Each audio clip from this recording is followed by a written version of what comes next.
So, friends, once again, I welcome you all in my next lecture on solution and colligative property. जैसा कि last lecture में हम लोगों ने देखा था, आपको याद हो, that is minimum boiling azeotropes. तो आज obviously this is a common sense. Next topic will be second type of azeotrope and that is called as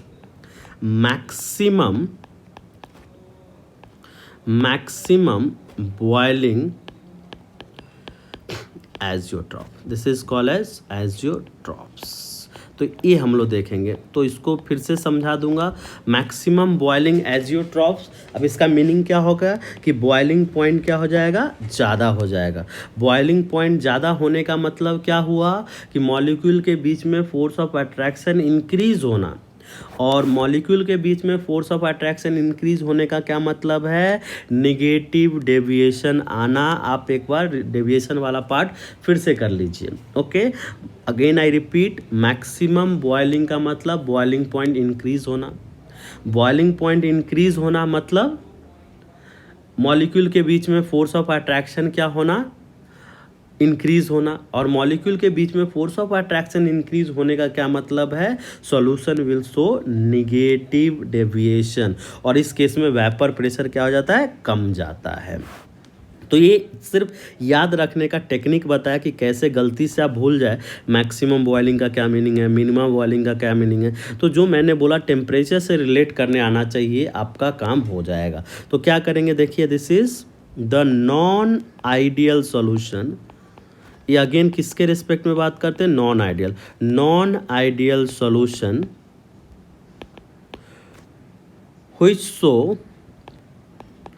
which shows negative deviation. Okay, ये किसके लिए आता है, negative deviation from Raoult's law. जो negative deviation Raoult's law से show करते हैं, Raoult's law form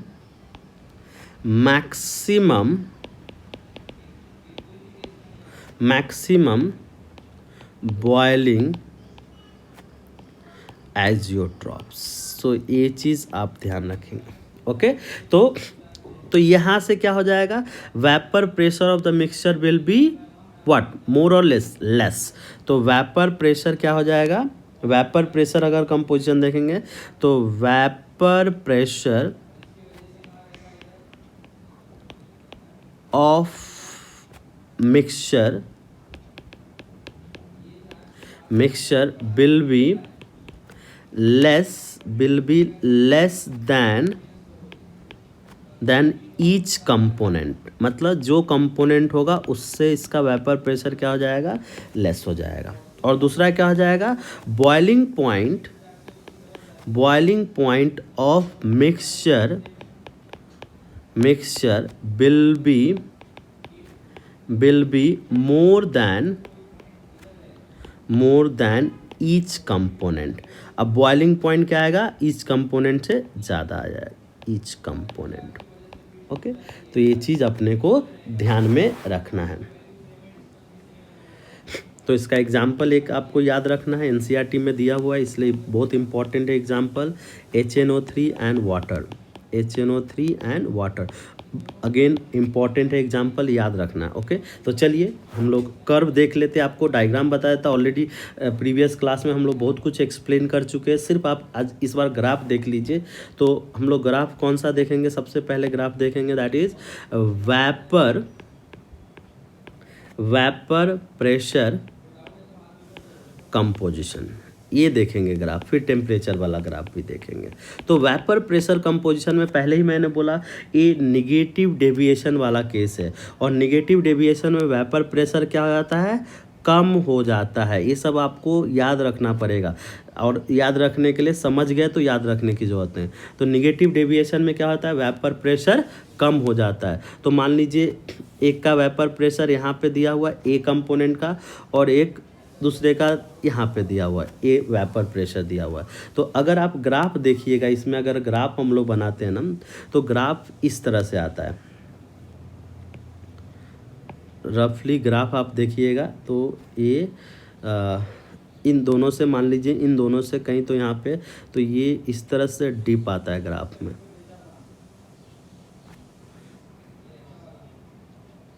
okay, ये और थोड़ा डिप दे दीजिए। हाँ, लग ही रहा है इससे ज़्यादा, 1 मिनट थोड़ा और डिप दे देते हैं, अदरवाइज आपको क्लियर नहीं होगा। पहले ये मैक्सिमा पे जाएगा,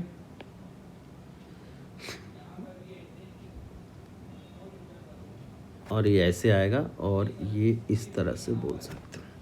ओके, ये ग्राफ आएगा एक फेज़ के लिए, लिक्विड फेज़ के लिए आप बोल सकते हो ये, और दूसरा क्या है, ये इस तरह से आएगा ग्राफ, ये आएगा। तो ये जो होगा ऊपर का ग्राफ जो रेड लाइन से, डॉटेड लाइन से दिखाया है, इसको आप वेपर फेज़ के कंपोजिशन के लिए बोल, वेपर फेज़। ओके, और वेपर फेज़ वाले को क्या बोलता हूँ मैं, due point curve. This is what, due point curve. Okay, और ऊपर वाले की बात करें अगर हम लोग, तो ये जो ग्राफ किसके कारण है, this is for liquid. Okay, और लिक्विड को क्या बोलते हैं हम लोग, ड्यू पॉइंट कर्व।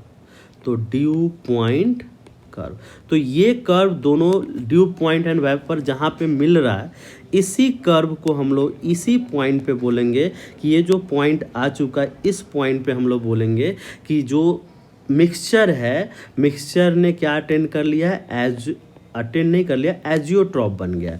क्या बन गया, उस कंपोजिशन को क्या बोलेंगे, मिक्सचर एजियोट्रॉप बन चुका है। तो ये जो पॉइंट आएगा, देखिए ये वेपर प्रेशर का ग्राफ है, ये दोनों से क्या आ जाएगा, नीचे आएगा। तो ये पॉइंट को आप क्या बोलोगे, this is vapour pressure of mixture, और ये दोनों से नीचे आना चाहिए। ये चीज़, यही चीज़ आपको ध्यान में रखना है, एक चीज़ बहुत इंपॉर्टेंट है। ओके, तो यहाँ पे आप देखिएगा, यहाँ पे एक जगह वाटर होगा और एक जगह क्या होगा, HNO3 होगा।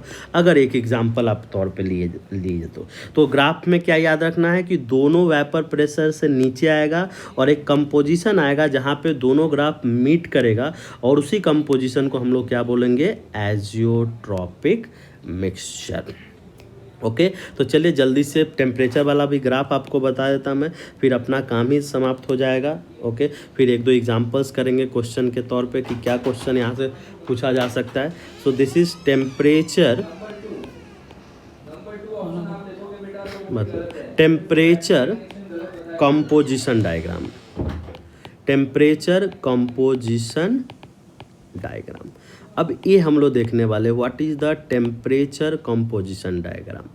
ओके, इसको तो अब टेम्परेचर कंपोजिशन में आपको पहले ही नाम से क्या है, मैक्सिमम बॉइलिंग, मतलब इस बार ग्राफ क्या आ जाएगा, ऊपर आ जाएगा, बॉइलिंग पॉइंट क्या हो जाएगा, ऊपर चला जाएगा, ध्यान रखिएगा। तो ऊपर वाले ग्राफ में तो बॉइलिंग पॉइंट दोनों का तो ग्राफ, अब कौन सा ग्राफ ऊपर है कौन सा नीचे है, ये याद रखने के लिए टेम्परेचर में वेपर वाला ऊपर आता है, वेपर में लिक्विड वाला ऊपर आता है। कंपोजिशन मतलब किसका कंपोजिशन आपको देखना है, तो वो सब भी थोड़ा ध्यान में रखना होता है अपने को, अदरवाइज आप कंफ्यूज हो जाइएगा। देखिए जैसे ये ग्राफ लेता हूँ मैं, बहुत लंबा हो गया बट ठीक है, ये ग्राफ लेता हूँ मैं। ये तो एक का बॉइलिंग पॉइंट मैंने यहाँ पे मार्क किया है, एक का बॉइलिंग पॉइंट मैंने यहाँ पे मार्क किया है। अब क्या आना चाहिए, ऐसा कंपोजिशन होना चाहिए जिसमें क्या होना चाहिए, बॉइलिंग पॉइंट दोनों से ज़्यादा होना चाहिए, दोनों से ज़्यादा होना चाहिए। तो देखिए ये कहीं एक पॉइंट ले रहा हूँ मैं, जस्ट ए पॉइंट, तो ये क्या हो जाएगा, इस तरह से।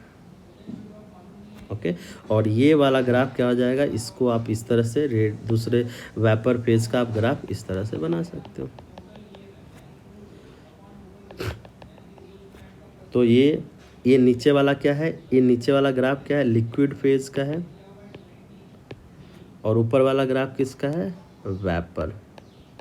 और उसी तरह से ये जो पॉइंट आया है, इसी को आपने क्या बोला है, दिस पॉइंट पे इसने एजियोट्रॉप बना लिया है, एजियोट्रॉप बना लिया। ये जो है दिस इज कंपोनेंट ए का बॉइलिंग पॉइंट है, तो ये बॉइलिंग पॉइंट है, बॉइलिंग पॉइंट ए भी क्या है, बॉइलिंग पॉइंट है, ये भी क्या है, boiling temperature, you can say boiling point है। और पूरे मिक्सचर का जो ये आएगा, दिस इज द, ये जो कंपोनेंट इस पे जो ग्राफ आएगा, this is the boiling point of mixture. तो ये चीज़ ध्यान रखेंगे। तो आप देख रहे हो ग्राफ में क्या हुआ है, बॉइलिंग पॉइंट इंक्रीज हो गया है, इसलिए अपने को ये चीज़ ध्यान में रखना है। ग्राफ किस तरह से आता है, ऊपर का ग्राफ कौन सा होगा, नीचे का कौन सा होगा, ये सब चीज़ें अपने को ध्यान में रखना है। ओके सो देखिए, अब वेपर प्रेशर, जैसे वेपर प्रेशर की बात करें अगर हम लोग, तो वेपर प्रेशर में लिक्विड वाला ग्राफ ऊपर आता है, ध्यान रखिएगा।